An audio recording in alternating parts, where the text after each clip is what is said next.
Thank you to you, the Innovate conference goer. You are the reason we bring together educators, administrators, students, and tech professionals to explore best practices and provocative approaches to teaching and learning. You are the ones who have shaped this conference over the past 10 years. And we can't wait to see how Innovate will transform going forward. Thank you for being here. Thank you for your innovative ideas. And thank you for exciting us so we can continue to provide you with this opportunity to connect and grow. Thank you. Thank you. Thank you. Wow. Thank you.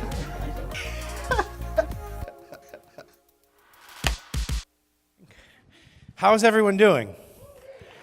Are you having a fun day at Innovate? It's so great to get out of the office for a day and just reflect and have some time with all of you. I don't get to do it very much anymore, and so I appreciate this day more and more as I've grown in my career, and it's so exciting to be here. I come from a family of educators. My parents were both teachers. My grandparents were folks that, as you heard this morning from Shauna, believed in that education was the pathway to better lives. So they made that investment. And my parents have made that in me, and it's helped us move our families forward. And it's the reason I'm here, right? It's the reason I work in higher education. It's the reason I've been in higher education for 20 years. And that's to support the students. I'm very lucky to work for a man in the provost who feels the same way. When you walk into his office, there's a wonderful sign that says, "First, do what's right for the students, and then figure it out for Ohio State." It's a great motto to live by, because we're this big thing of Ohio State, from athletics and medical centers and research and art and all of the things we have, but we are first and foremost here to teach students. I'm just so lucky to be able to do what I do every day and to support that in some little way. So we're here to kick off the student showcase. I just took an awesome selfie with the guys back there and girls. Are you guys ready? Make some noise. Let them hear you. All right. So let's do one little OH. They're a little nervous, so let's give them a big round of applause and let's kick off the student showcase.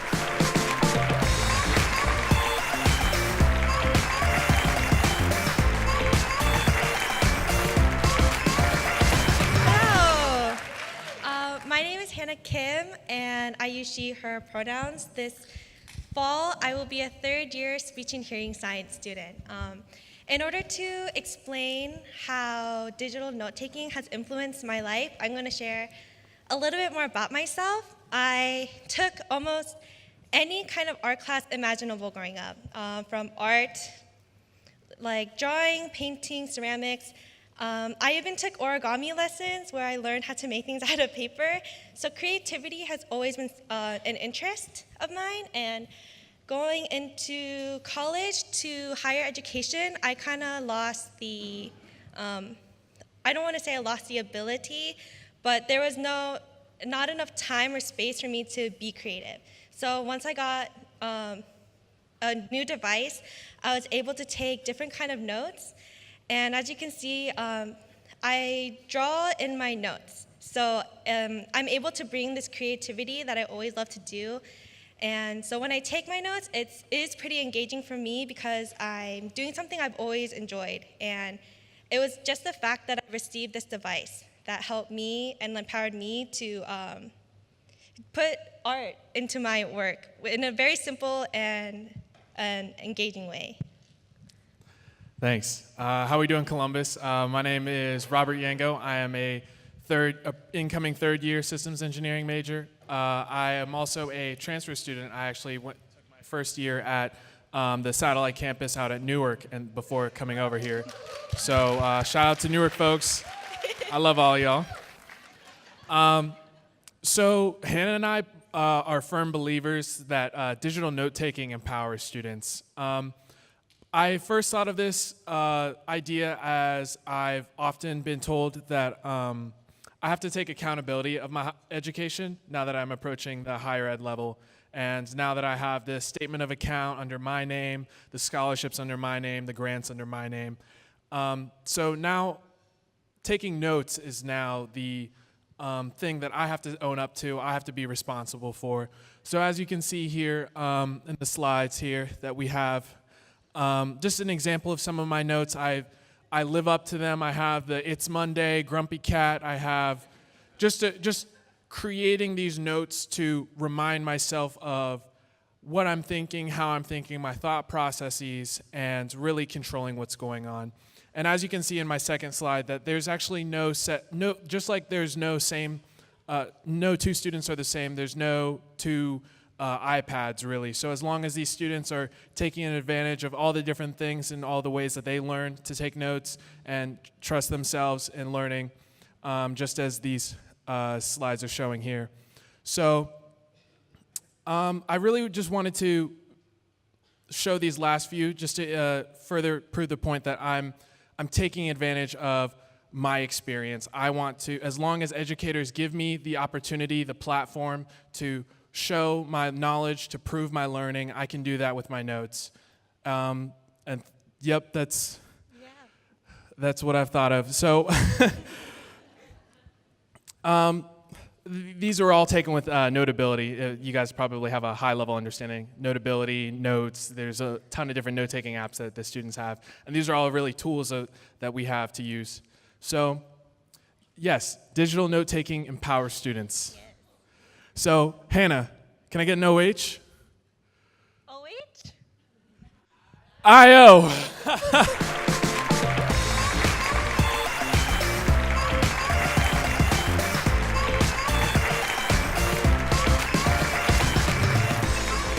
Hello. So my topic today is technology helps me manage a really busy life, but distractions are a real thing. I am Leanne Lofton. I am from OSU Newark. I am studying communications. So the challenges I face personally would be stress, my down days, personal issues, etc. Life may give us many lemons, but it's up to us to make lemonade. This is why organization is key to me. What I use are my calendars for dates and events. I use Notability, Google Docs, Notes, Carmen for managing my assignments, my finals, my homework. I use emails and other sorts of communication to email with my professors and different things that I have going on. So I want to give you a brief story on to give you a little behind the scenes because I feel like people don't always realize how busy students can be. So I feel this needs to be addressed and recognized, and in my opinion, it's vital for all students, especially first-year students, to have their technology. And to elaborate on this, I'll give you a short story and briefing on my current schedule. So me, myself, I don't believe in having all my eggs in one basket. So I am a very proud worker of Digital Flagship, and I work 2 other jobs with OSU. I am an office assistant and a resident advisor. I volunteer in faculty offices and work with both my mentors in Cincinnati and in Columbus. Needless to say, I have a pretty demanding and hectic schedule. I love and absolutely appreciate my technology as a student because without it, I would not be as efficient. Keeping up with my homework and remembering tests and to see teachers when you're already stressed because of X, Y, and Z is already very hard to do. I've tried. And when I'm organized, I'm happy. And when I'm happy, I'm able to better assist others. But the distraction is also a part of technology, and it's about teaching yourself discipline. And with technology, there is a full of apps, games, texting, FaceTime, etc. And I can't say that I haven't been distracted by Netflix or, I mean, there's a fine line between business and pleasure because it's right in your hands, you know? So my technology has helped me tremendously this first year, and I honestly can say that I use it every day for every class and every assignment. Overall, I manage my distraction by being persistent and trying to stay focused with what is important, relying on my technology and putting my alarms and alerts in place to stay focused and my attention on things that need it. Thank you all for listening. I hope this gave you a little bit of more insight on what technology means to us. So have a wonderful day.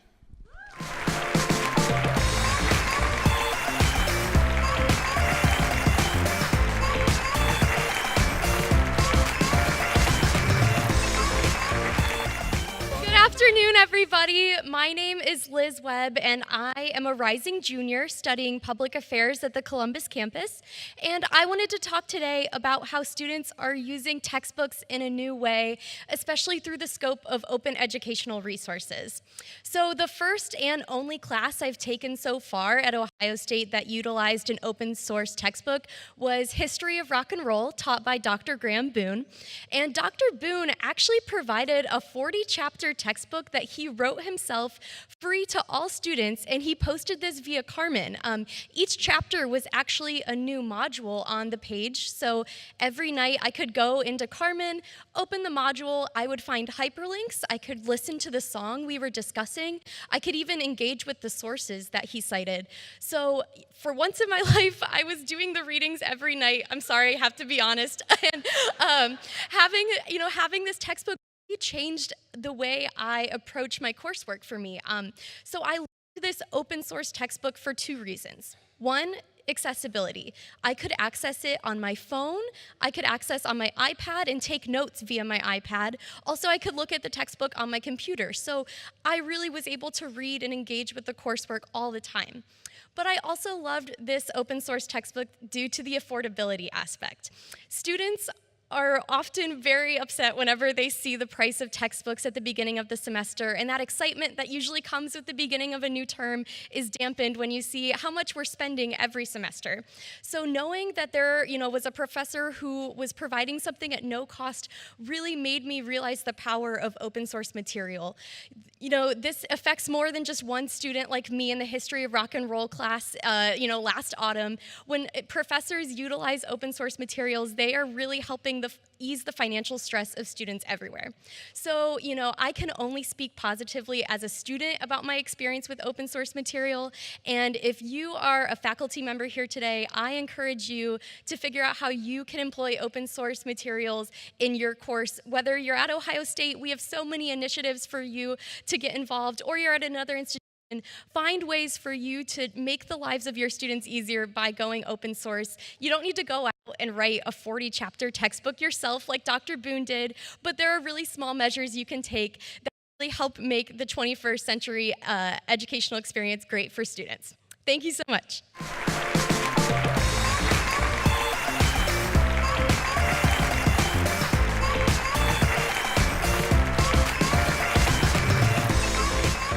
Hi, everybody. My name is Tristan Gasser. I am a third year at The Ohio State University at Mansfield, majoring in information systems. Thank you. So I have a question for all of you. By show of hands, how many of you have ever zoned out in a lecture? Let's be honest. Okay. I was asked to speak at this event a couple weeks ago, and to be honest with you, I didn't really know what to say or where to kind of take this subject.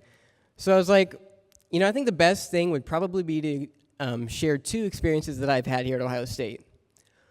One of my experiences was a professor. He'd walk into the classroom, stand at the front of the room, and he would just lecture. While that did the job, probably 10, 15 years ago, that wasn't really my learning style. I have a very kinesthetic learning style, so I prefer hands-on work. So then I was like, well, what's another experience that I had that was, phenomenal? So one experience came to mind for sure, and this professor, he would always make an effort to greet every student that came into his classroom. No matter, if they were having a rough day, he'd try to cheer them up, try to engage them in some way. Aside from that, during his lectures, he would put everything online, put everything on Carmen so that way it's accessible to all students.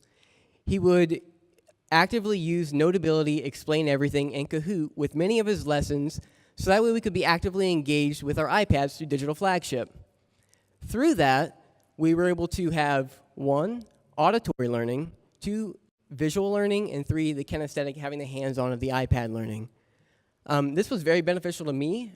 Not only did I retain the information just from being active in the class, but it made kind of like a lifelong impact on me. I was able to, like I said, remember the information, but it meant a little more to me that he cared enough to leave that impact on us. So with that being said, The guy, he's a great guy. He's still teaching. But from that experience, one thing that did make me kind of uncomfortable at the time in that classroom was normally when professors ask, hey, do you guys know the answer to this question? People raise their hand. And when they don't, you typically don't get called on. However, he made an effort to call on all of the students that didn't raise their hand. So if I didn't know the answer, I didn't raise my hand, yet next thing I know, he's like, hey, Tristan, what's the answer? And I'm like, I don't really know. That's why I didn't raise my hand. But from that moment, it was really cool because the information actually retained with me rather than me just attending the class and being there. I was actually actively involved.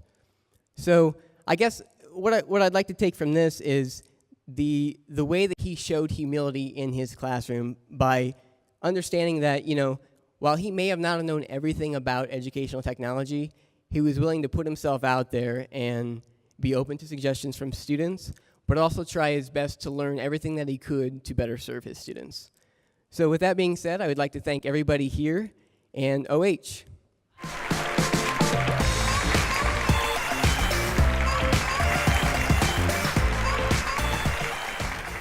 My name is Stephanie Salge. I am in the Health System Pharmacy Administration curriculum here at The Ohio State University College of Pharmacy, and I'm excited to be here today to share with you guys a little bit about me and my experience thus far with online learning.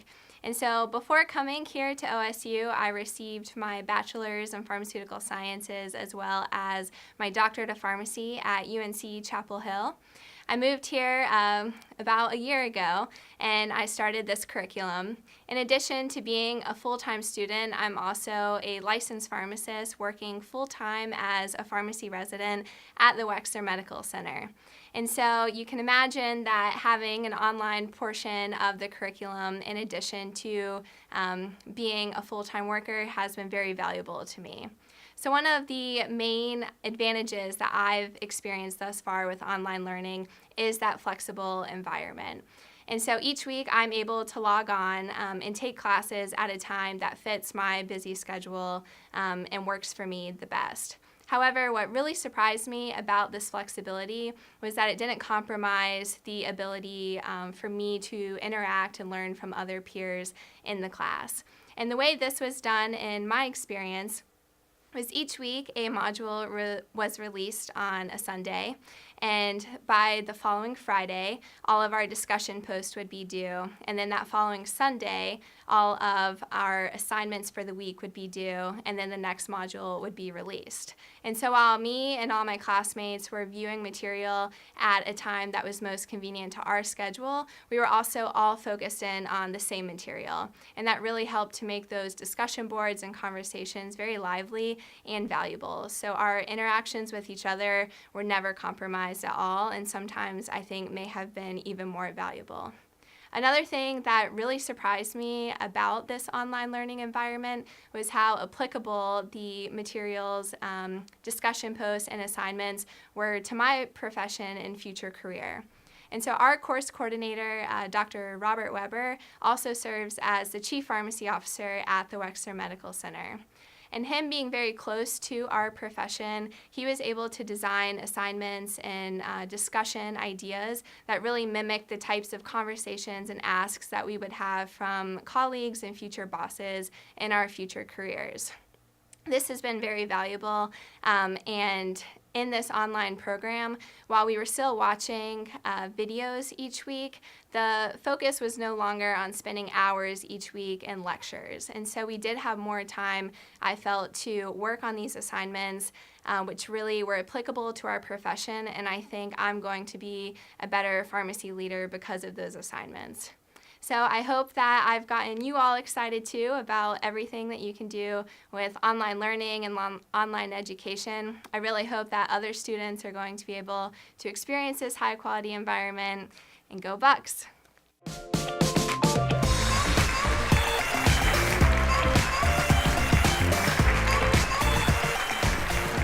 Hello everyone, I am Timothy Huang. I just finished my freshman year, and this upcoming sophomore year, I will be majoring in biomedical engineering. And so this past year, I have been working for Digital Flagship on developing an application. So you may be thinking, how did I get here? How did a freshman get the chance to develop an app for the university? Well, I participated in Hack Ohio, which is the hackathon we have here at Ohio State University with my good friends Suraj Suresh and Robert Wetzler. Unfortunately, they could not be here today, but we won the best designed app. And throughout this hackathon, we wanted to solve a problem. So as freshmen, we realized sometimes it can be hard to get acclimated with a campus and know where to go. So we decided to create a 3D interactive map. So basically, it's a 3D map of campus, and you're this little Buckeye, and you roll around campus going from building to building. And so we added some features where you could take the official OSU walking tour that they hand out on pamphlets, and whenever you bump into a building, information about that building would pop up. We also added a feature where you can walk your schedule beforehand to know if it's feasible to walk from class to class or not, given your time frame. And so we're looking to improve the UI. As you can see, it's kind of primitive, and we want to increase the accessibility, hopefully in time for next year's freshmen, so they can get it on their iPads. So I'm here mostly, though, to show you guys that given the chance, students can create with the technology they've been given to make class or just life more interactive and fun. So I thought of a few examples of how you can include technology in your classroom. And so one thing is that with the AirPlay feature and the iPads that the students are getting, the students can easily connect to a projector and maybe do a problem on the board without even getting up and being able to show their work, or maybe even create a lecture and maybe teach their fellow peers the material. Another possibility is more of the creating side. So for example, if you ever come across a technological problem in class that may require a technological solution, these students that you have in your classroom are some of the most technologically savvy people that you've probably ever met. And so don't be afraid to ask them for help.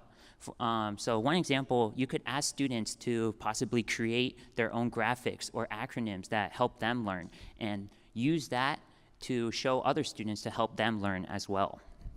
Another way, you could ask students how they think they can use their iPads in the classroom, what they can create to make class more fun. The possibilities are actually endless. Don't be afraid to ask your students for help. What they can accomplish might just surprise you. Thank you.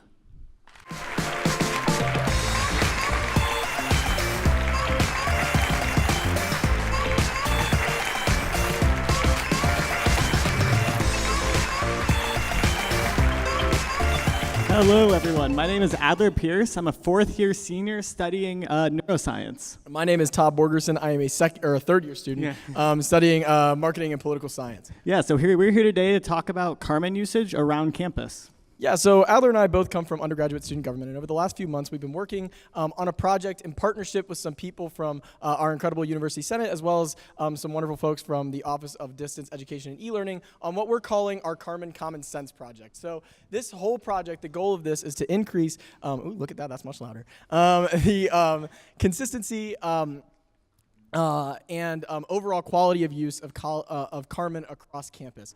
So when we started this project, we kind of just talked about all of our personal experiences, and I started rattling off how most of my personal experiences with Carmen, it's been a very mixed bag. It's either really, really good, or sometimes it's not great at all, to the point where you might not even have a Carmen page for a couple of your courses.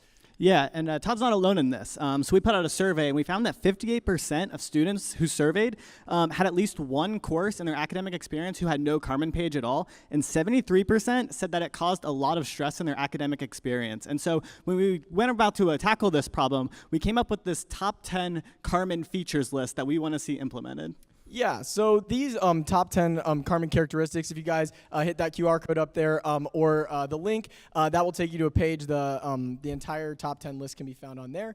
But when we were putting these together, we started to realize that a lot of us as students, we've had pretty similar experiences, and the things that make a good Carmen page are pretty consistent across the board. Students kind of want the same things from them. And these characteristics range from incredibly simple to pretty simple. They're all fairly simple things that people can do to make Carmen pages a lot better for us to do, to navigate and use in the classroom. So a great example of one of the things that we have on our list is to remove unused side tabs. So if you guys have been in Carmen before, you see there's all these side tabs on the side.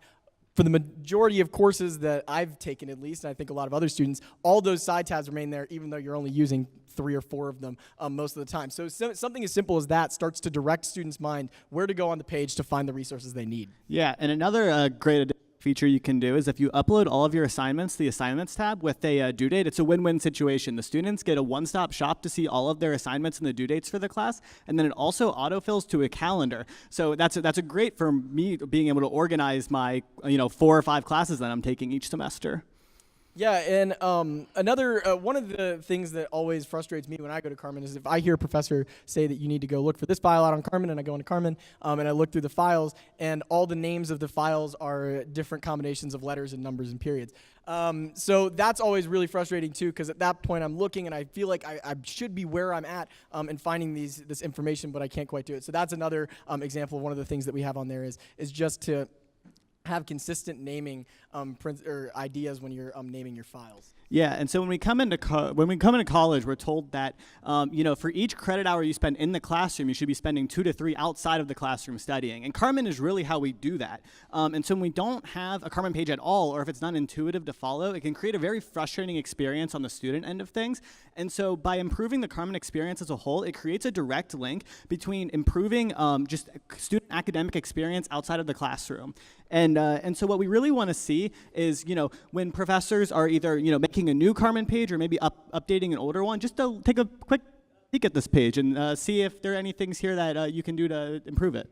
Yeah, and to finish off, this has been, the reason this project has kind of moved at the pace it's moved over the past few months is because we've had amazing support from faculty and a true team effort between students and faculty, and that continued cooperation is something that we're looking forward to in this project and many others. So if you have anything, or if you'd like to get involved with this or anything like that, please find me in Adler after this. And thank you so much. Go Bucks. Thank you, guys.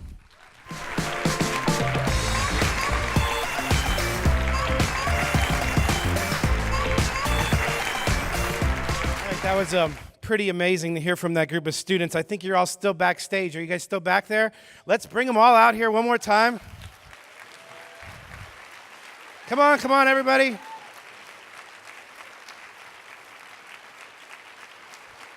All right. Thank you guys so much. We are going to steal some of Leave Yesfong's thunder here because Liz and I were talking. We said, hey, we should get a T-shirt cannon. Well, I don't have that, but you guys get to throw out the T-shirts. So here you go. Give them out to people. Give them a toss. Oh, sorry. Try not to break the chandelier. Throw one far. There we go. Oh, okay.